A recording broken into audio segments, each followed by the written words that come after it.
Welcome everybody. I'm JMPankey. If you haven't joined any of our webinars before, welcome to our Hindsight is 2020 webinar series, where we take the opportunity to help you rebuild the building blocks and the foundation of your business. So in series 1, we talked about expenses and behind the house, expenses that you can control and how to control them. In series 2, we talked about our people. How do we hire, retain, train, and engage our people? And this is episode 2.5 of series 3, where we talk about marketing. So you've got all your expenses in line, all your supply chain. Everything looks great from your expense standpoint. You have the right people in place, you're training them, you're engaging them, you're inspiring them. So what next do we do with our business? Well, we want to make sure that we have all the marketing tools that we need. So if you joined us last week, you learned a little bit more about Twitter, LinkedIn, and Pinterest, which I found to be a very interesting conversation.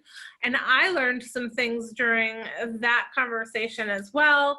I have not sent you the replay yet. I'm sorry, I'm a little backlogged with Marianne being out on maternity leave, but I promise to get you that so that you can listen to it if you haven't heard it or seen it.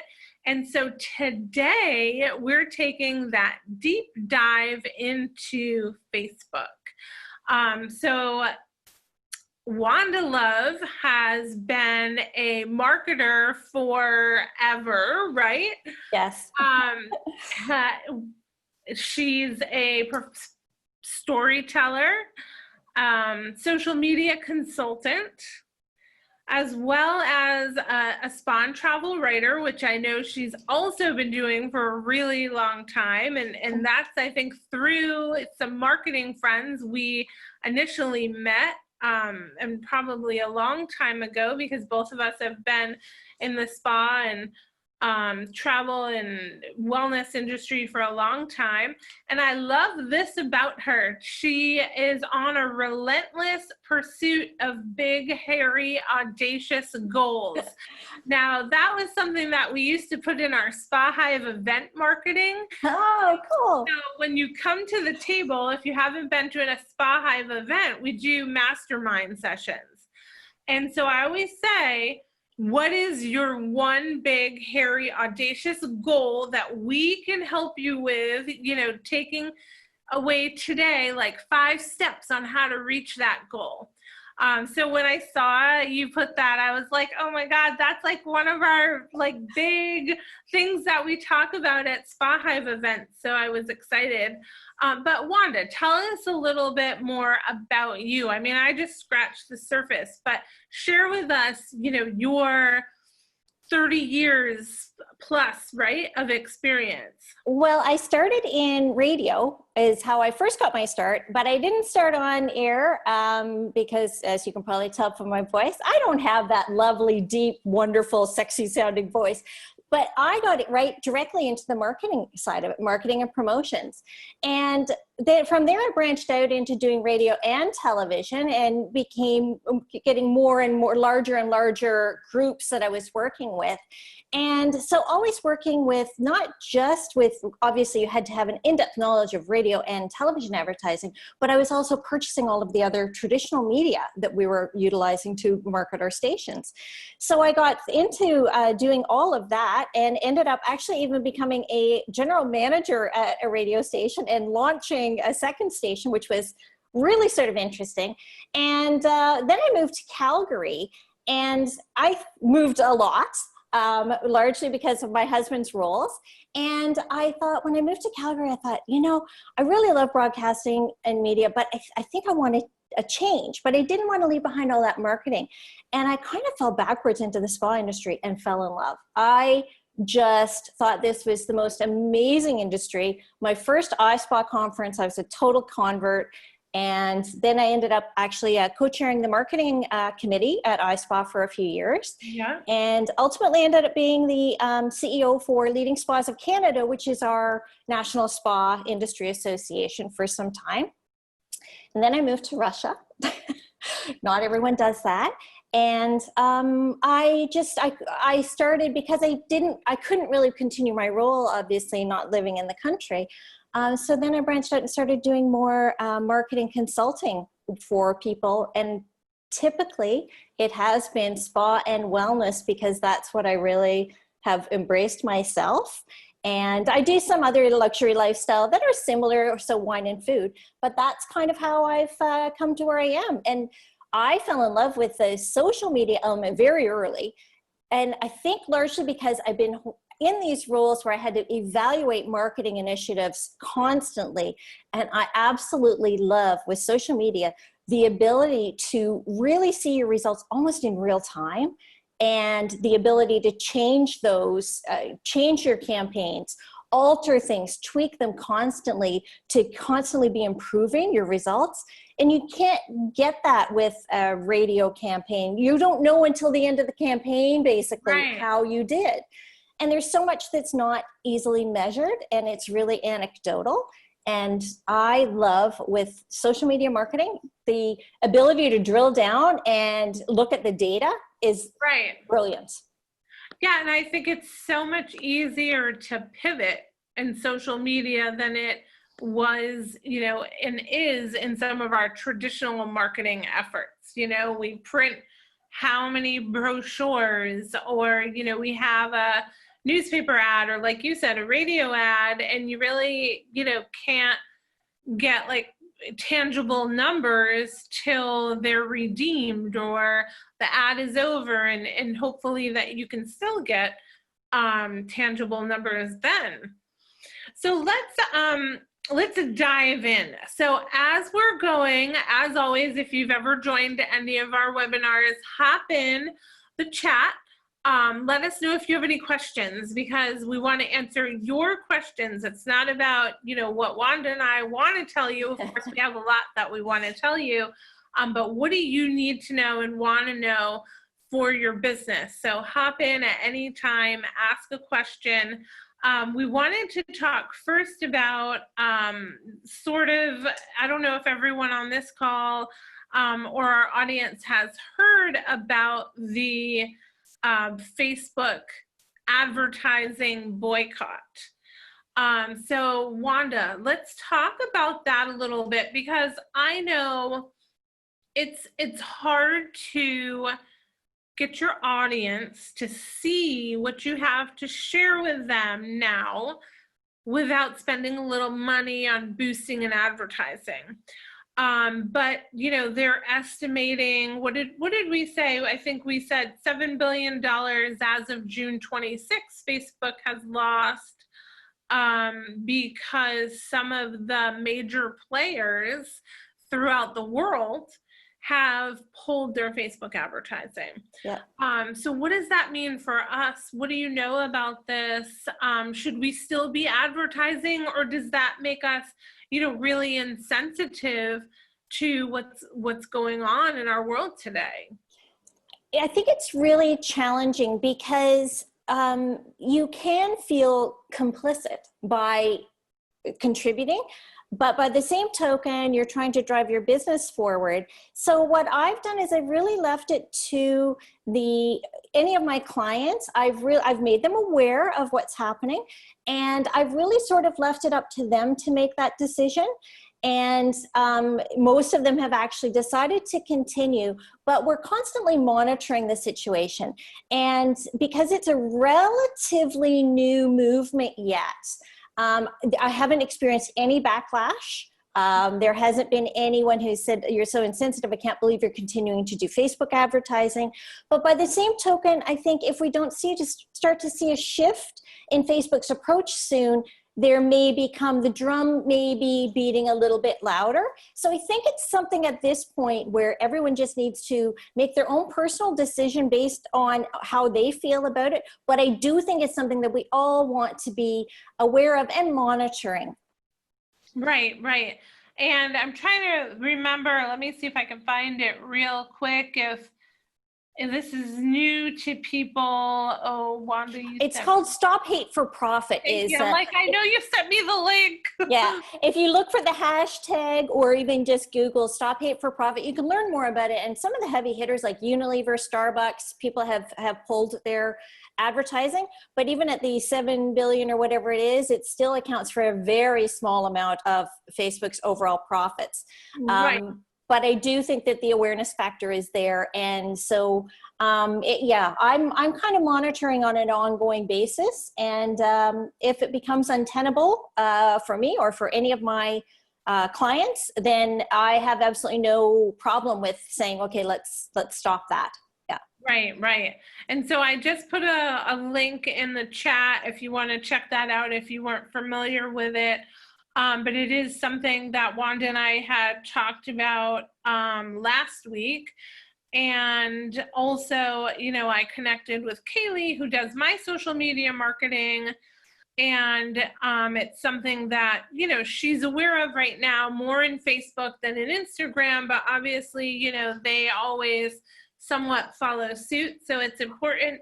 I think a lot of people don't understand that Facebook and Instagram is owned by Facebook, that they are actually sister platforms. I think that's the only reason Instagram maybe isn't getting quite as much feedback.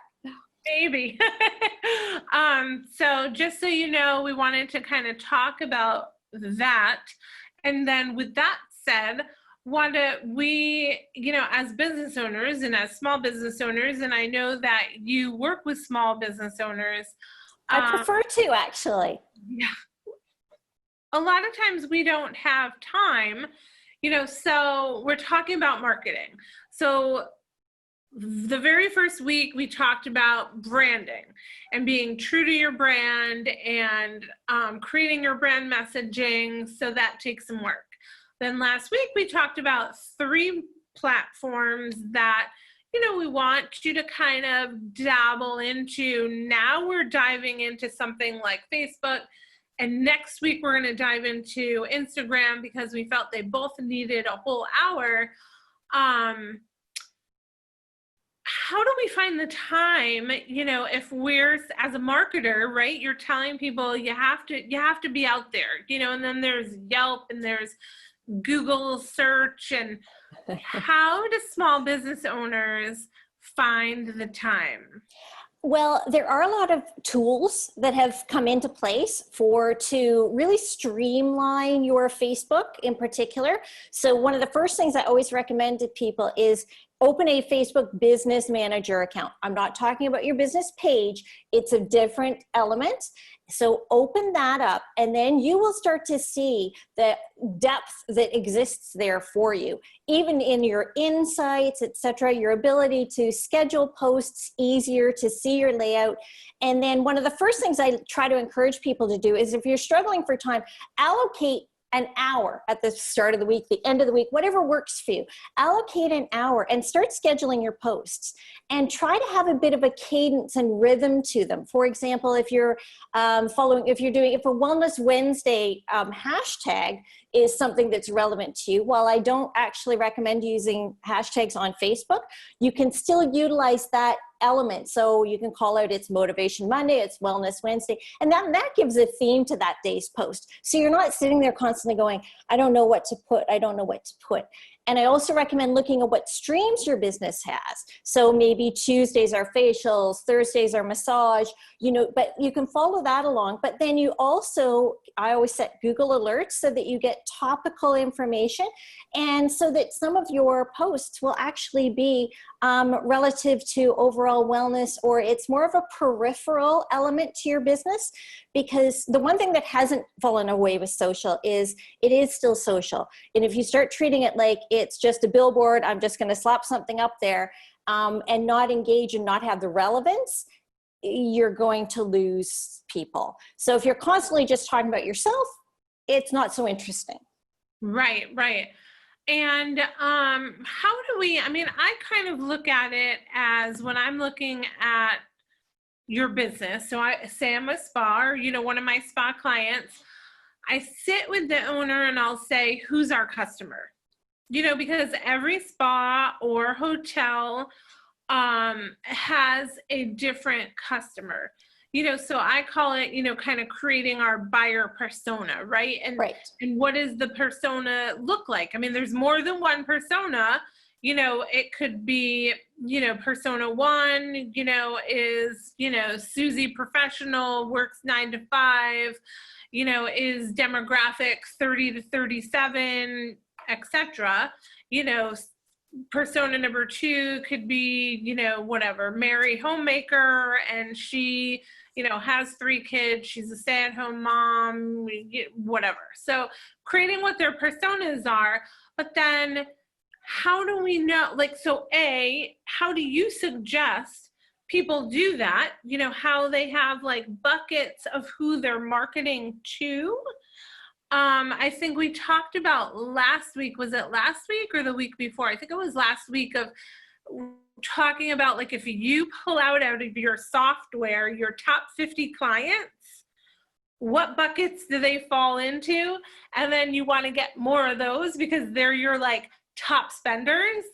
How do you advise people on finding out who our people are and reaching them?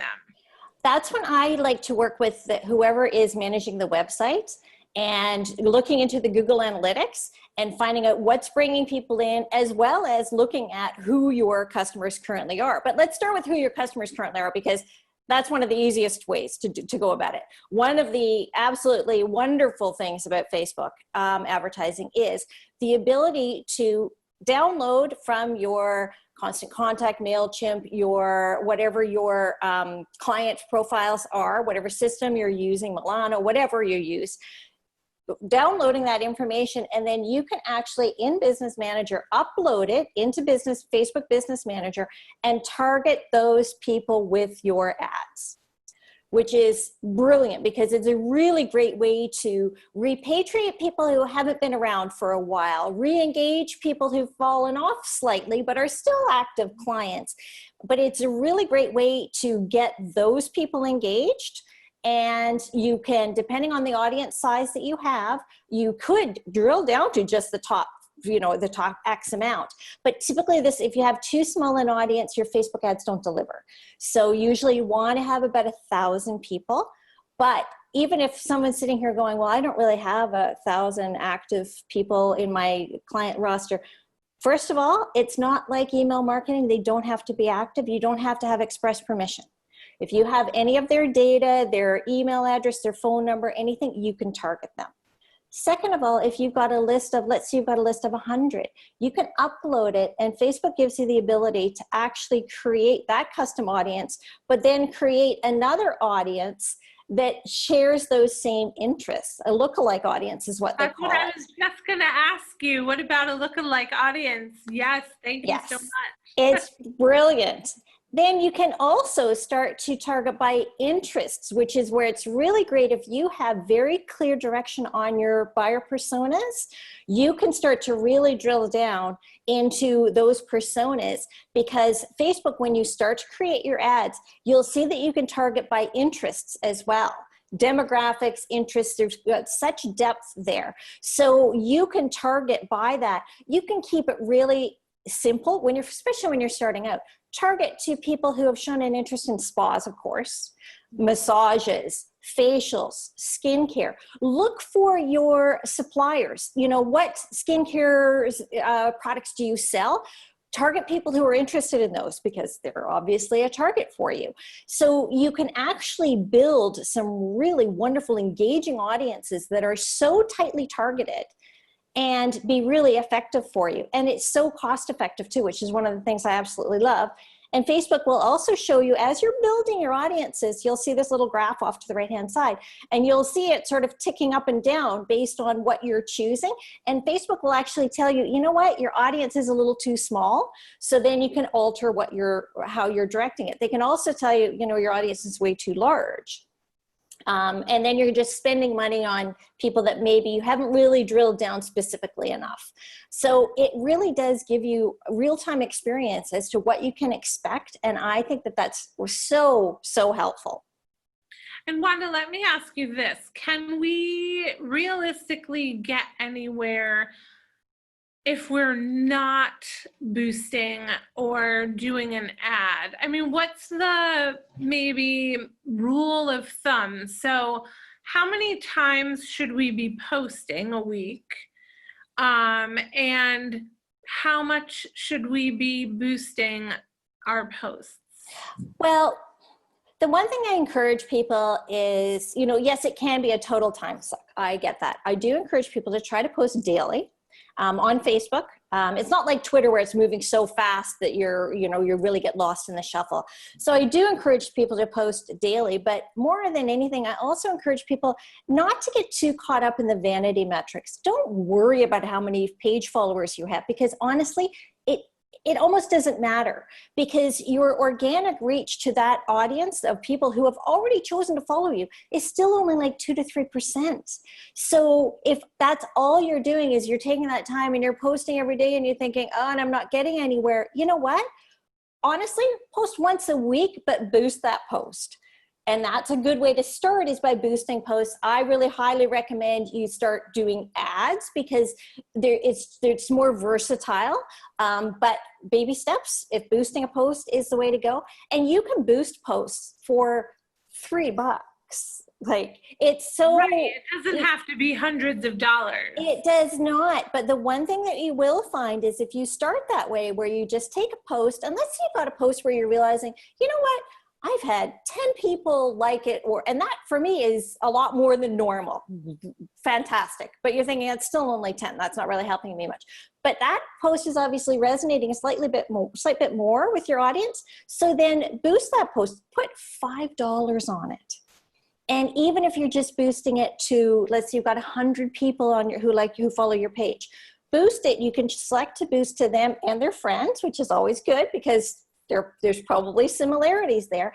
And by doing that, you start to boost that Facebook algorithm, because they're going, well, that post is getting much more engagement. Even though you've paid for it, you'll find that you get more organic from it as well. And then your next post that you don't boost will actually see more exposure also. So if you're just starting out small, start out really small, and that's okay. And you'll start to see some growth from that already.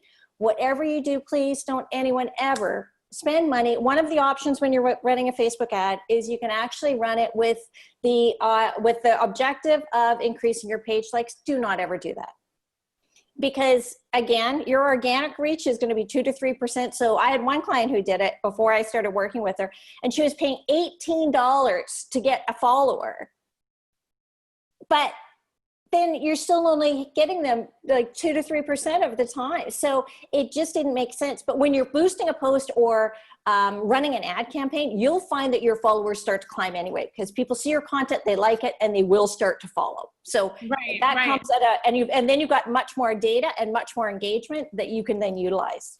And I love what Wanda said about not following the vanity numbers.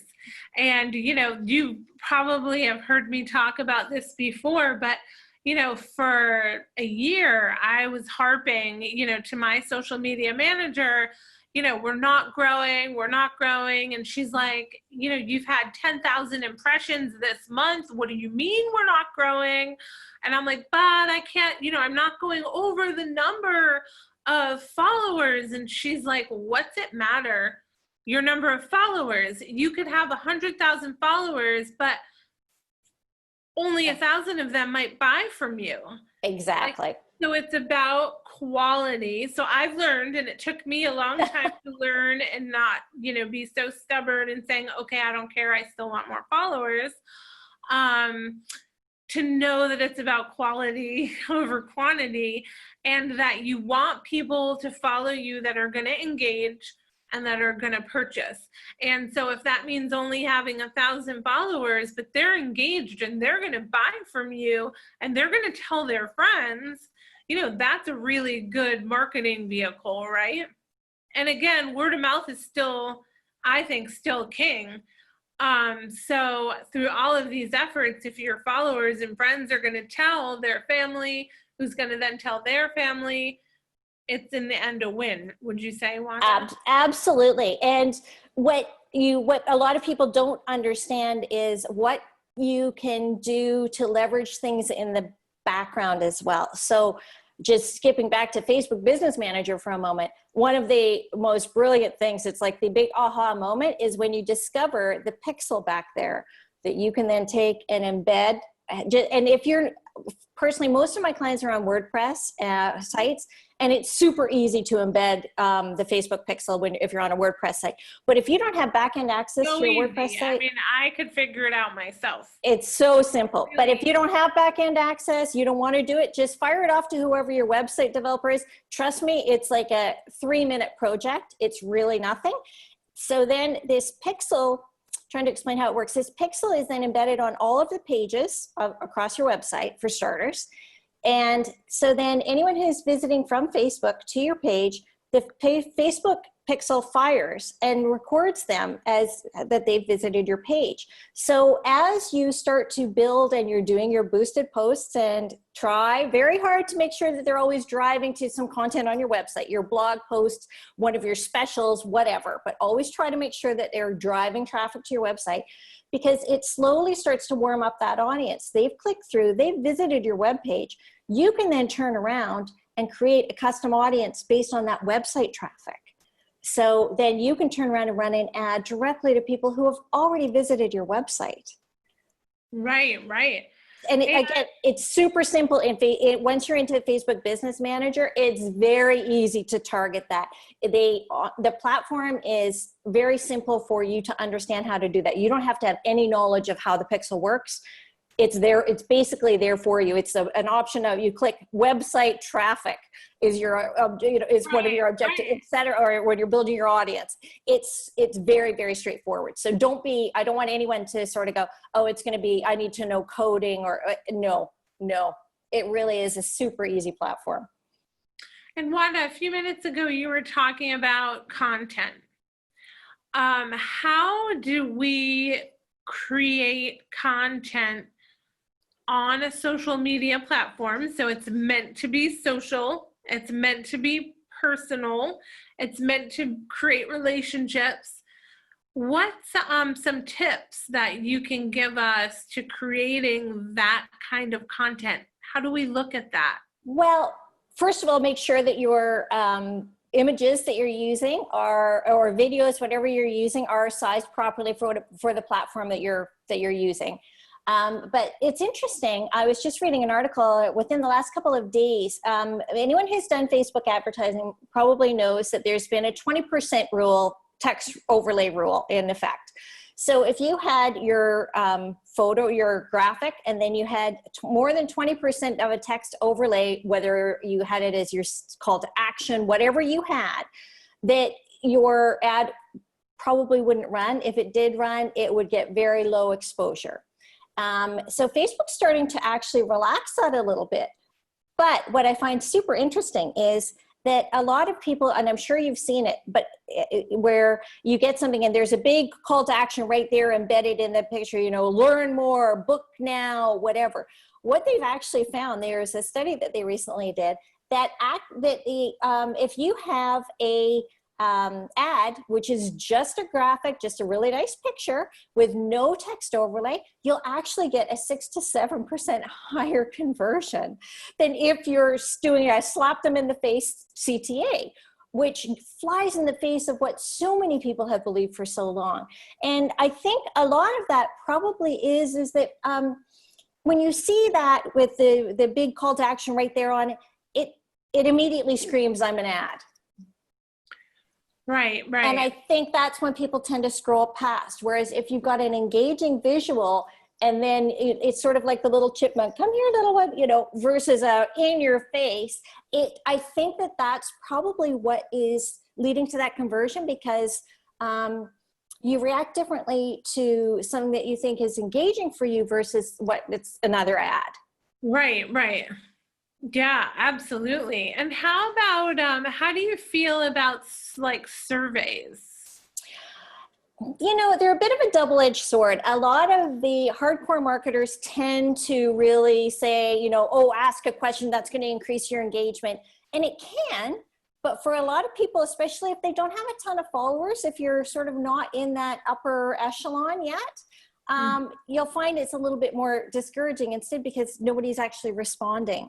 So I think it's always worth trying and then testing it with your audience to see, are you at that point? Is that something that your group's engaged in? And it's really going to matter what type of a survey you're doing. If you're doing something that's more fun and frivolous, which honestly can actually garner great results, go for it, try it out.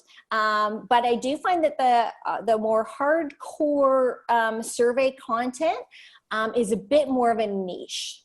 Okay. All right. Well, that's good to know.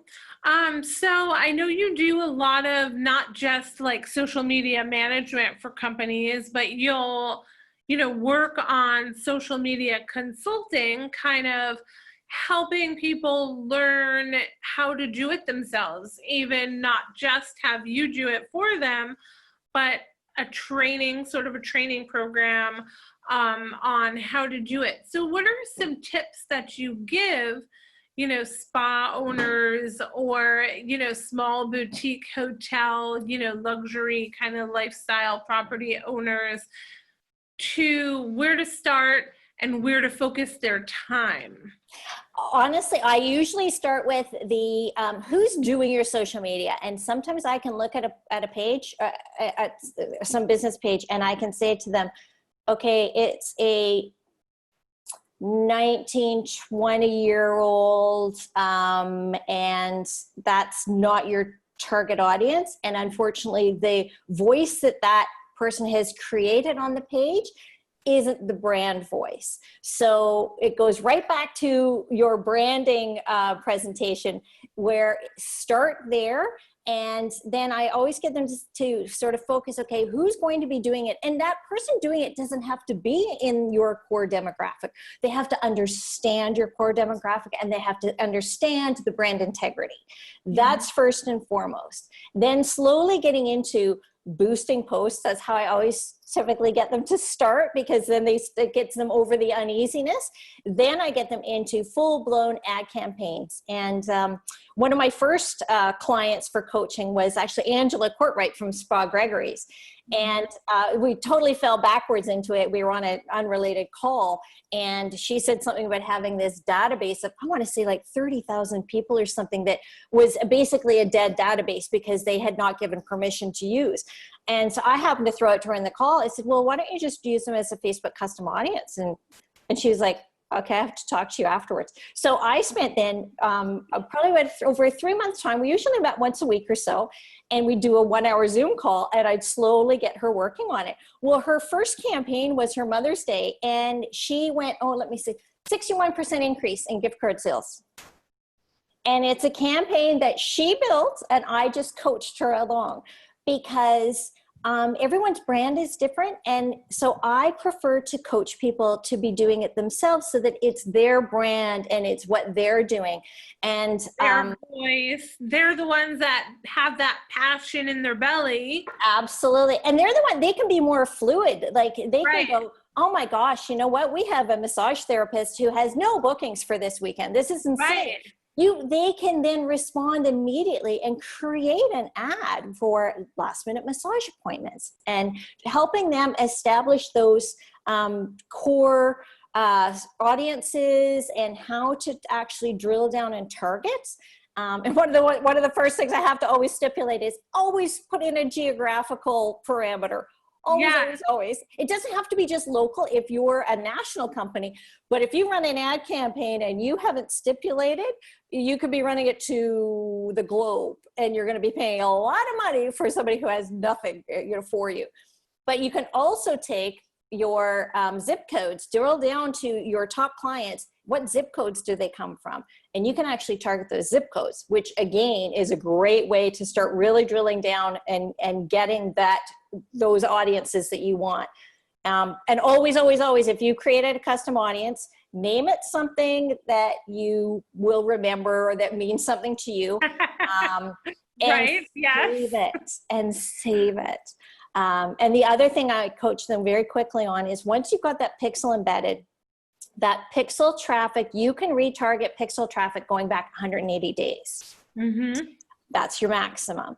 So even if you're not running many ad campaigns, I always tell them, go in at least every 180 days and save that audience, create that custom audience, so that next year when you're going back and doing a Mother's Day promotion, you can actually get 365 days worth of pixel traffic to remarket to. You're not stuck with just your 180 days. Oh, that's great. Yeah. And also another, you know, if you've had an audience that was super successful, but it's very niche, let's say it's for cool sculpting or something, if you're a medical spa. So it's very, very niche, but it performed well. So make sure you've saved that audience so that then you can go back and retarget that same audience. And when it's an interest audience, and interestingly enough, cool sculpting is one of the interests you could select. It's that ubiquitous. And so you can then target it based on your geographic area and target a cool sculpting audience. But if you've kept it, then it will target that audience and not just those same people again, but anybody new who's suddenly in that interest group. So, right. So saving those custom audiences is really, really important. And the pixel traffic, you know, a lot of people go, oh, well, I don't think I'd want to target somebody who visited us a year ago. Don't forget, there's a lot of annual things that you may want to be going back and getting them. So. Right, exactly. And, you know, what I'll do sometimes, and I don't know if this is right or wrong, so we'll ask Wanda, but when I work with clients, we'll do like a demographic study. So let's just say you're based in, Regina just asked a question, and I know she's based in Baltimore. Let's just say you're based in Baltimore. You know, we'll do a demographic study on the demographics around greater Baltimore, where the pockets are of your demographic, whatever you identify that to be. Yeah. Then you can go into Facebook, use those zip codes, and do an ad and target them, right? Yeah, absolutely. Which is, and I love it. It's got so much flexibility. You can even target by income levels. So, you know, I have some luxury lifestyle people who really that's who they want to get. And so not only can we target the areas where they live, but you can actually even drill down further. So there's so much data there. The one thing I should mention too is, so if you've taken your database and you've uploaded it into Facebook to create that custom audience, the challenge for some people is they go, but I don't want that data. That data is now, Facebook now has that data. That data is actually hashed. You can't even download it again. So if you uploaded that database and then you want to use it for something else, you can't even go back into your Facebook Business Manager and pull that database back down. That data just goes up and is immediately hashed, and they just match up. So whatever you've put in, the names, the email addresses, the phone numbers, the cell numbers, they hash that data, they match it up with whatever Facebook people they have, and then that's your audience. But that file that you've uploaded is gone. That's good to know, because I think a lot of us are like, oh, now, you know, Facebook has all my info and they're using it. No. And I have asked that question repeatedly. Yeah. Because it's such a big concern. And especially when I deal a lot with medical spas. So a lot of that is like medical information. Well, it's not like you upload anything that personal, but you also don't want any of that compromised. And yeah, so it does work.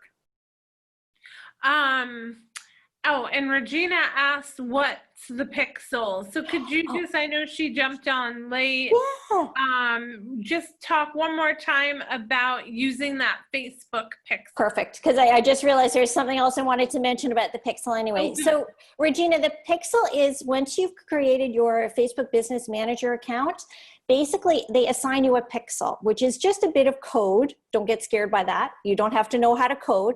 It gives you a bit of code that you then embed across your website. And that then captures, once it's embedded, anyone who comes to you from Facebook, the pixel fires and captures that data. So then they know that person has visited your website. So then you can turn around and use that as a custom audience to retarget people who visited your website. And you can target based on the page content. So if you're running a promotion, a special on massage, you can target for your general massage page, people who visited that general massage page in the last 180 days, or if you've saved your custom audiences, you can go back longer. But you can also, don't overlook your blog posts. Did you have blog posts that were relative to massage? Don't forget them, because you can embed those too, and you can add multiple pages to that. So it's actually quite prolific in the amount of information you can gain.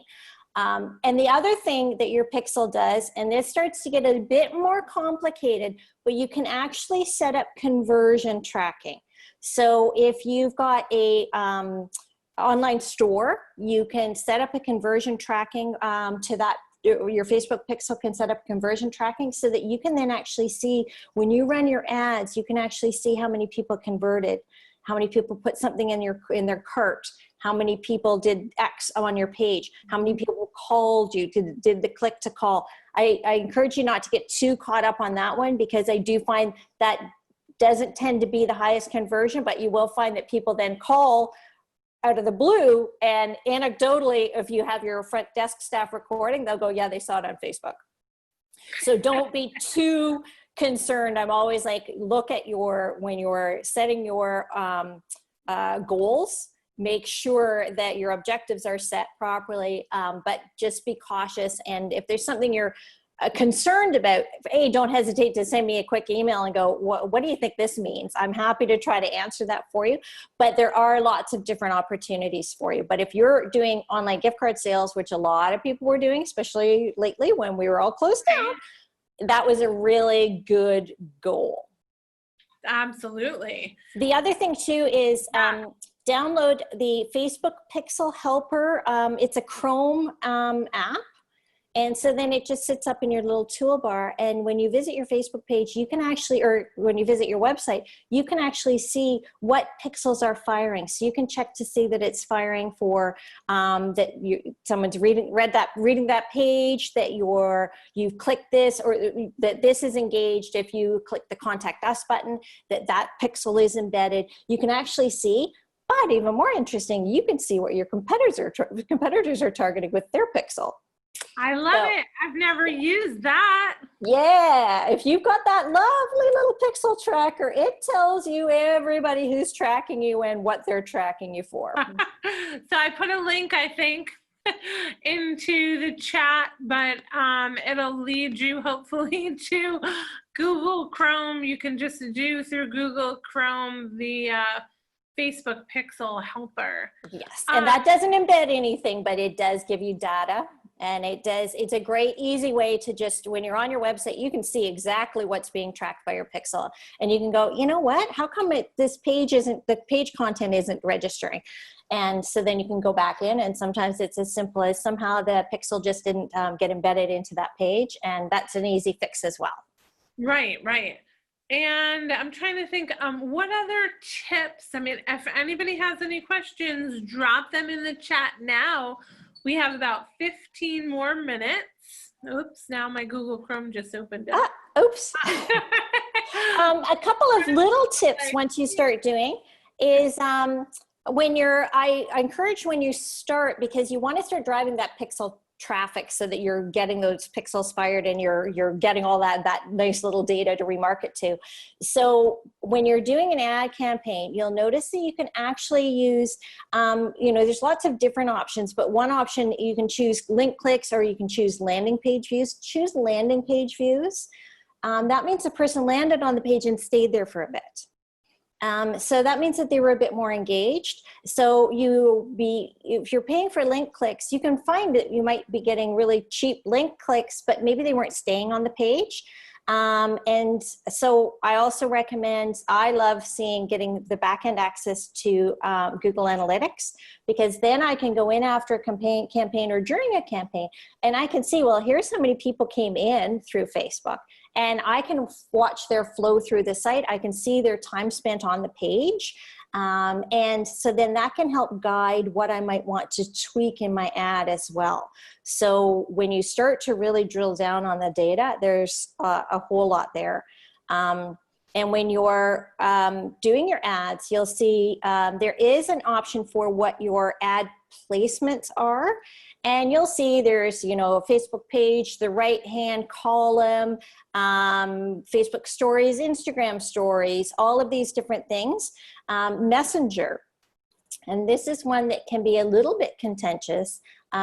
Myself, I always exclude that. So I don't do the automatic placements because it places wherever, Facebook places wherever it thinks. Almost always, especially initially, it targets Messenger. And I think unless you have a really good relationship with those people, jumping into their Messenger inbox is not your best plan. I think there's much more negative feedback than there is positive return on that. So I always recommend eliminating it. And almost anyone that I speak with feels the same way about it. But I've received a few business, you know, ads in my Messenger, and I have to say they got blocked very quickly.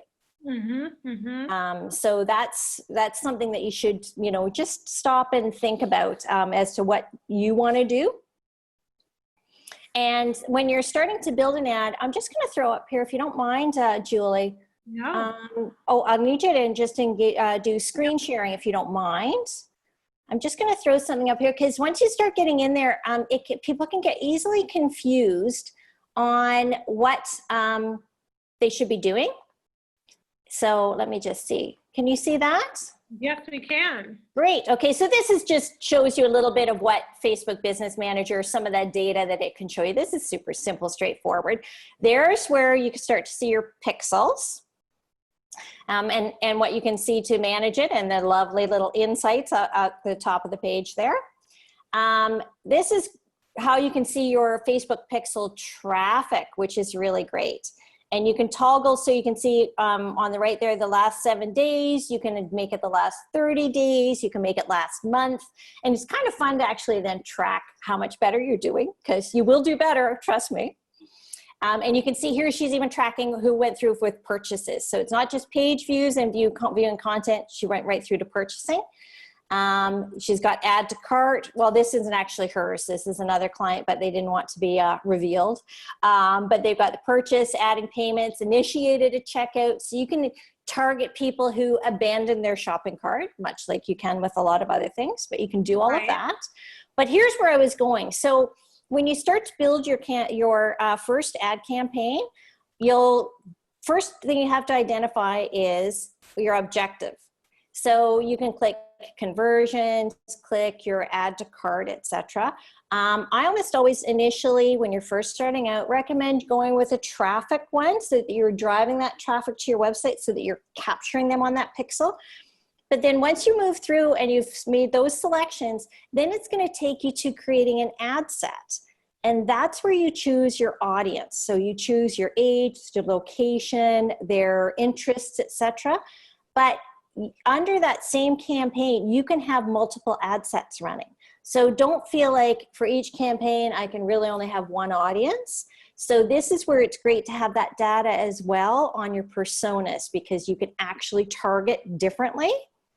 And then down into the ad content, you can change your creative, your video, your headlines, your call to actions. You can create all kinds of different ads. So you can run one campaign that targets multiple personas without jeopardizing where it starts to feel too generic, where you're not actually speaking to that persona. So I think that's really, really helpful to sort of, I actually take this slide and give it to almost all my clients, because once they start trying to create them themselves, they get really confused as to, well, I thought I already did that. Well, why am I, what's running, what's not running? So I find that that's a really helpful graphic to have. And with your campaigns, when you can set your budget, and obviously, and you can set the time frame, but you can toggle them on and off anytime you want. So if it's not performing, turn it off, go in, tweak it, take a look, try to figure out what you think is maybe the cause, and then restart it and give it another go. So it's actually really, really helpful that way. So I think it's such a simple platform to operate on. And when you're doing conversions, I think I've got a slide on conversions. Yes. So if you're, don't bother with these two. Just please do me one favor. Don't even bother with those two. Start with the traffic. But if you start into conversions, once you set your conversions, you can actually set your conversion windows. So knowing a little bit about your audience is really helpful, because how long after they visited that do you want that attributed to that ad campaign? So 7 days after clicking, do you want that? Or do you want 1 day after clicking that they actually did the conversion? So it's really helpful to actually be able to track that a little bit more. And you'll find that your attribution then for your marketing is a bit more thorough. So I think that that's a really great option to have as well. That is a great option. Now the slide before, could you go back to your slide before? Oh, just a second, sorry. I can. Oh, no, it doesn't want to do that. Sorry. There we go. No, that's okay. Sorry, it's just not. Let me know when I hit it, Julie. Not that one. This one? No, not that one. That's the last one. What was the one right before it? It won't let me go back that way. Isn't that a bummer? Yeah. You know, the one that was, you know, the little boxes with the ad that, you know, you could select the different, like it could be one ad, but targeted in different ways. Oh, that's this one. Okay, well, it doesn't matter. It's okay. Sorry. That's okay. Regina just said she couldn't read the bottom of it, but it's not the slide that I'm seeing. Oh, I can send the slides through, Julie, for you to share. Great. So Yeah, happy to do that. Absolutely. Wanda will send the slides so that you don't have to go back through this video at the 55th minute to find it. But trust me, this is the one slide that you will ultimately find probably the most useful overall. But I will show you here. And I think I also shared a link to Spa Gregory's so that you can see exactly, you know, the spa that she's talking about. So Yes. it's a spa in California. And she was my first coaching client, and she's like my star pupil. And I know, and Angela knows a lot about marketing. So, you know, that's really amazing. So right before we end, Wanda, are there any other tips that you want to share with our audience about Facebook ads and how, I know we talked about managing time. I mean, do you think realistically an hour a week to plan and schedule is a good place to start? It takes longer when you're starting than it will as you go forward. So Okay. I really encourage people to, you know, start by ensuring that you're comfortable and confident with your posts and you're understanding all of that. And, you know, using your blog posts as your posts on Facebook is brilliant because you're getting that content. Mm-hmm. Is it still screen sharing or is that gone now? Oh, it is still screen sharing. Oh, okay. We can stop that. There we go. So taking your time and understanding that, but sometimes people will throw up a blog post and all you see is text and there's no photo attached to it, but you know there's a photo on your blog post. Mm-hmm. So there's another tool called the Facebook Debugger tool, and this is one that people have actually been like totally in love with when I've introduced them to it. Yeah, the Facebook Debugger tool. And so then you just go to it and you plunk your URL in and it scrapes that page. And then you'll almost always find that then, oh, there your little photo popped up that it's the way it's supposed to. Then you can go back, input that URL into your Facebook post, and voila, the photo suddenly appears. So if you're struggling with that, and it does happen often, that's a great way to ensure that it pulls that data up. Likewise, if you're sharing a story from something, from a newspaper or, you know, something else, and you're finding that the picture's not showing up, a text post in and of itself typically doesn't perform that well. So I always recommend having a photo with it. And ideally, it's the photo that's embedded versus you're adding another one in. It's just easier for you. So, but from a time element, get that down pat first, then start doing a few boosted posts. They don't take much time. And honestly, there's very low risk because just throw a little bit of money at it. Right. And then start to grow. And then once you start getting into deeper into the data and deeper into the ads, you'll find you will need more time, but you really don't need as much time as you think you will. It comes along fairly quickly. And the platform, the Facebook Business Manager platform, is really quite intuitive.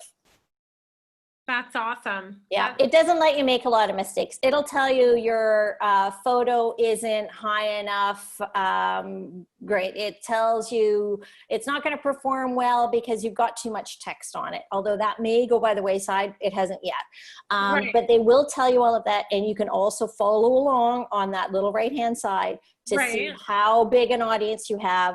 And if you've got a massive audience, always, always, always check your geographic outline, and you can target your city, your location with plus like 10 miles, 5 miles, depending, you know, are you in the country or are you an urban one? But you can drill down and start with that, and then build up to inputting the specific zip codes and really drilling down.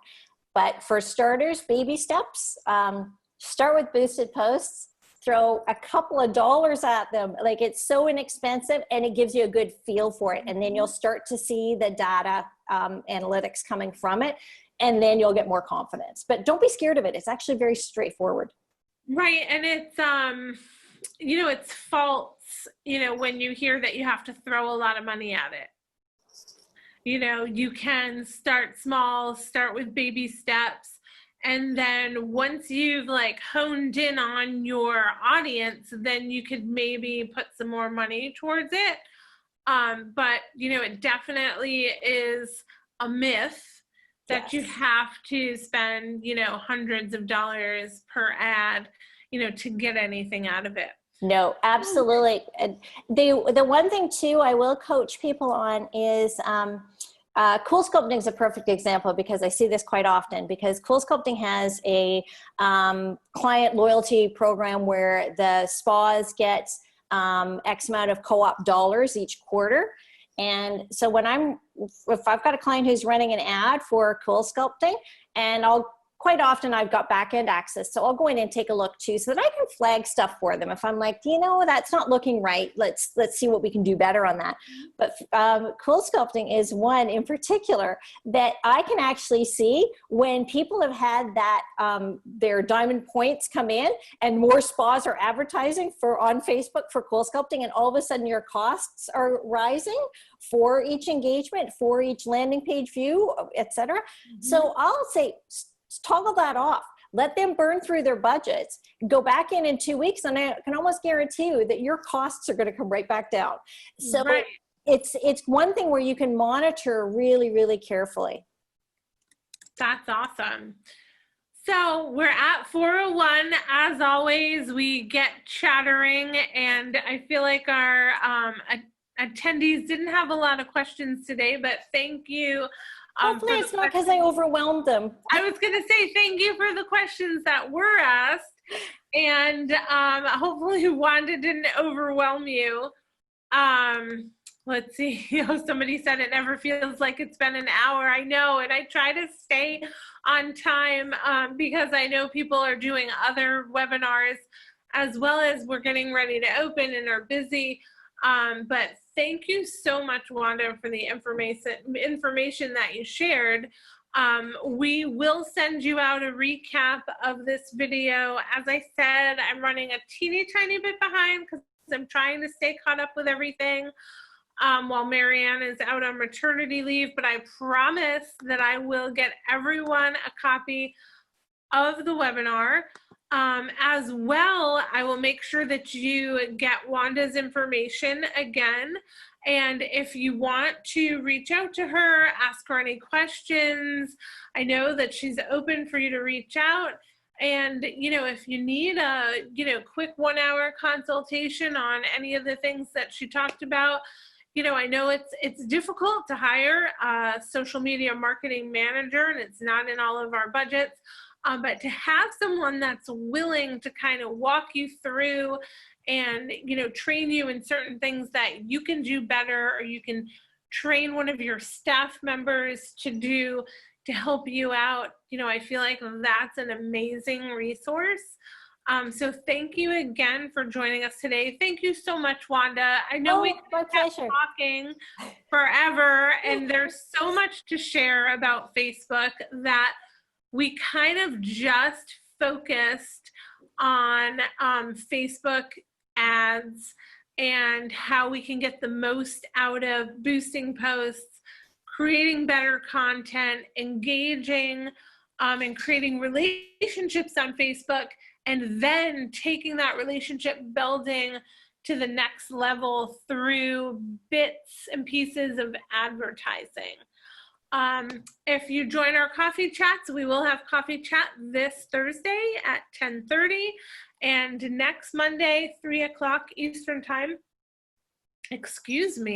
we will be taking a really exciting deep dive into Instagram. So have a great rest of your Monday, and thanks for joining us today.